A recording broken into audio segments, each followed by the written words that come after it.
Hello people! Right, I was going to do a vlog about my bike, but I thought that would be a bit boring.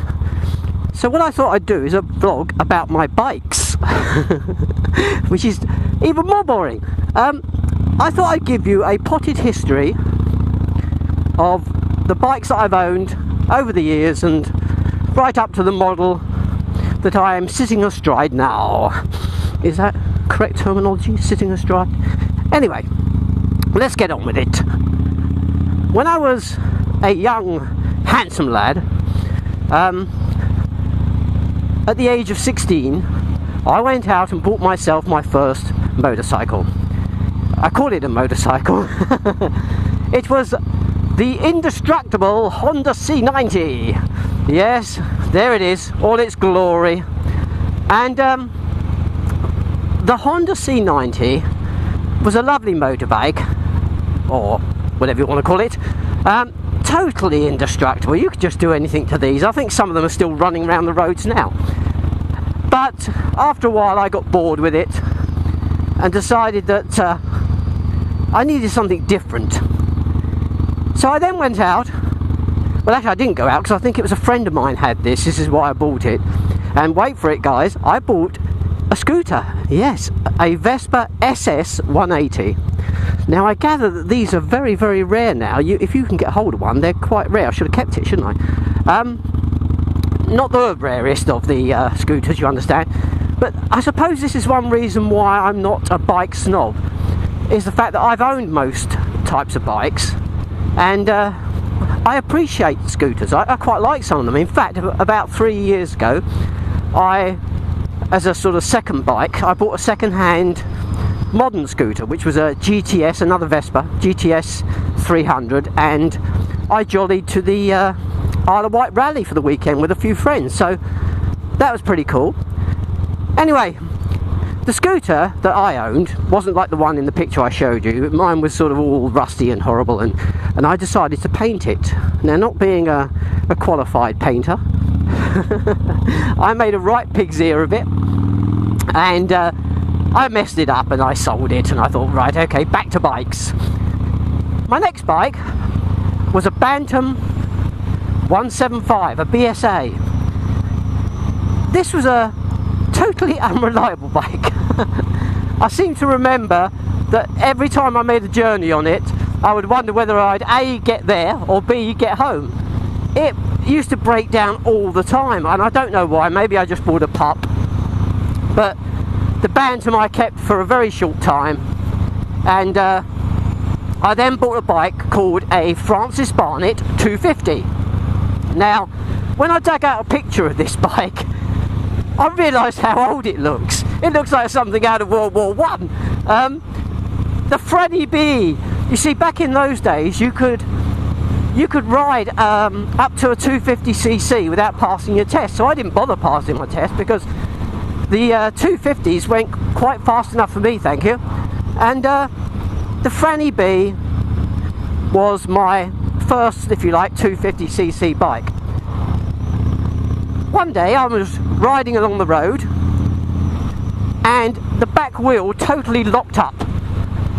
And it wasn't me putting my foot on the brake, it was the engine seized up and the bike just came to a halt. So that died. So there you go. Then what happened was, wife, children, mortgage, those sort of things.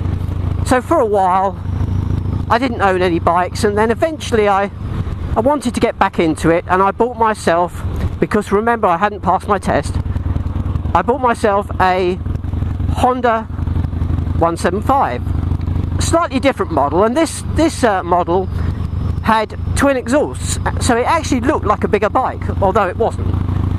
And I used to use that for commuting, and I used to use it for fun down the country lanes, and I realised how much I miss biking, but I also realised that I needed to get my test done, and I need to really get onto a decent sized bike.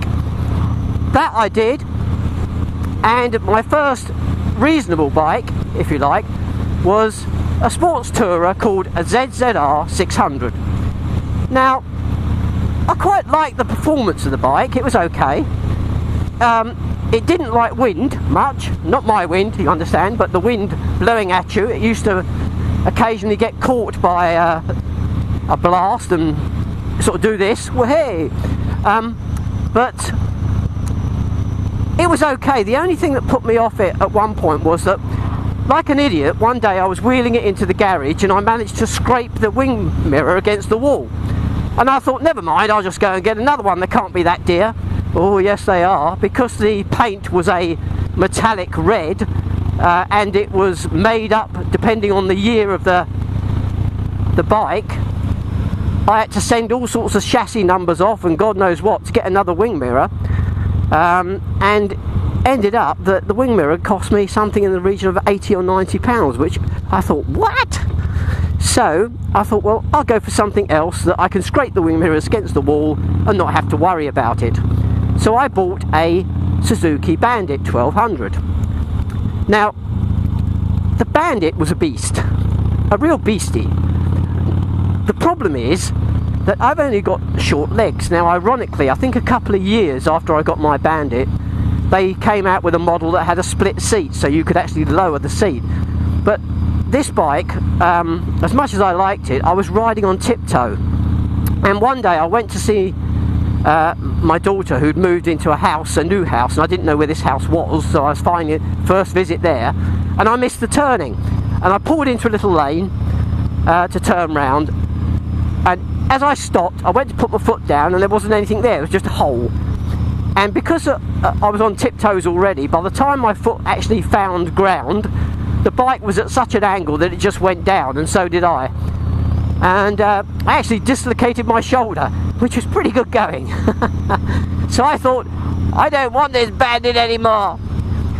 So guess what I went and got? An R6. Now, the R6, what can I say about it? Well, all the journeys I took, I'd say 50% of the journey was adrenaline rush, and the other 50% was me cacking myself, because I never really felt in control of it. I felt like I could never ride it the way that the R6 was meant to be ridden. It's as a performance bike. It's not really meant for riding on the road. You're meant to thrash the guts out of it. And if you wanted to ride it slowly, it looked peculiar. I mean, on a Harley I can just ride along and, you know, da-di-da, and no one pays any attention to me. But if I was on an R6 and I was going slowly, they'd go, what's he doing? Doesn't he know how to ride it? As much as I like the speed elements of it, which I did, I thought, no, I want something that I can enjoy the ride on. So, and I mentioned him twice in the first two vlogs, because it's relevant. Captain Rumbuntious, it'll please you, sir, I went and bought a Triumph Bonneville T100, and I was really disappointed. I was disappointed firstly because most of the shiny chromy bits were plastic, and I thought that was not very good for a sort of a classic British bike, albeit a relaunched version of it. But I didn't like the idea of most of it being plastic. It also, compared to the Bandit and the R6 and everything else, it seemed incredibly slow. And I took it up to Warwick to a place where some guys work who used to work at the Triumph factory, and asked them to sort of tweak it and tune it and God knows what else for me, but it still didn't run very well. And the irony was, when I eventually went down to the Harley dealers and took this on my Bonneville, more people from the Harley dealers crowded around the Bonnie to look at it than were looking at the Harleys. But I wanted something that was similar in terms of riding position and fun, but had a bit more poke. And excuse me, don't cough inside your helmet. I bought a Sportster. It was actually a model called a 1200 Roadster, and you can just about see it in this picture in my garage.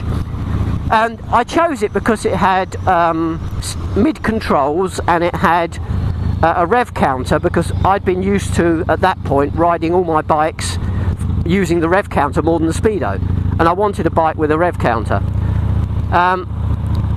Although I liked the look of the peanut tank, I didn't like the fact that you had to keep filling up every so often. Even on the ride outs, they used to say, right, we're going to stop off for the Sportsters because they got to fill up, and that was always embarrassing, if you like, the fact that I had to stop. So I thought I'd keep the 1200 Roadster, but I'd convert it to look like a Sportster Custom. So I went and bought a bigger tank and some different mud guards, and I fitted them on and I chromed it all up, and believe it or not, this is the same bike. It is, honest.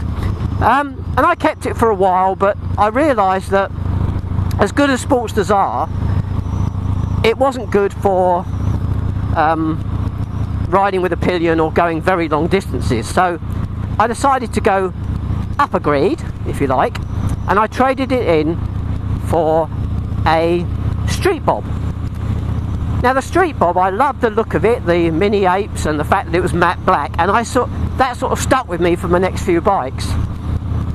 And I traded the street bob in for my first Fat Boy, which is there, and then eventually traded the Fat Boy in for the Fat Boy Special, and that was the Special when I first got it, and here it is after I put the apes on.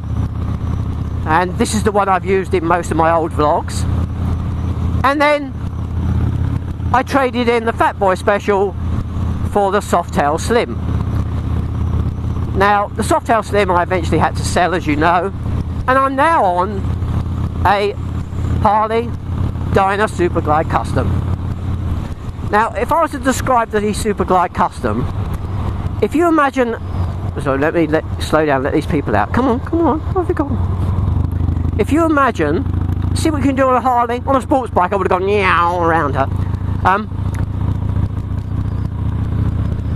The Dyna is a bit like a Sportster with the middle bit cut out and the big V-twin engine from the Softail stuck in the middle. So it's got a Sportster back end, a Sportster front end, but the tank, as you can see, and the engine are all very similar to the Softail. Anyway, that is my potted history of bikes. There's been a few secondary bikes. I've sometimes had two bikes. I had a Phaser, as you know. As I say, I had a GTS scooter. I even at one point picked up an old Sportster and bobbed it out and sold it. But they're my main bikes, and that is how Harley Man ended up being Harley Man. So if you're a rider, guys, you ride safe, and if you're not a rider, you be safe, and I will catch you on my next vlog. Take care, guys. Bye.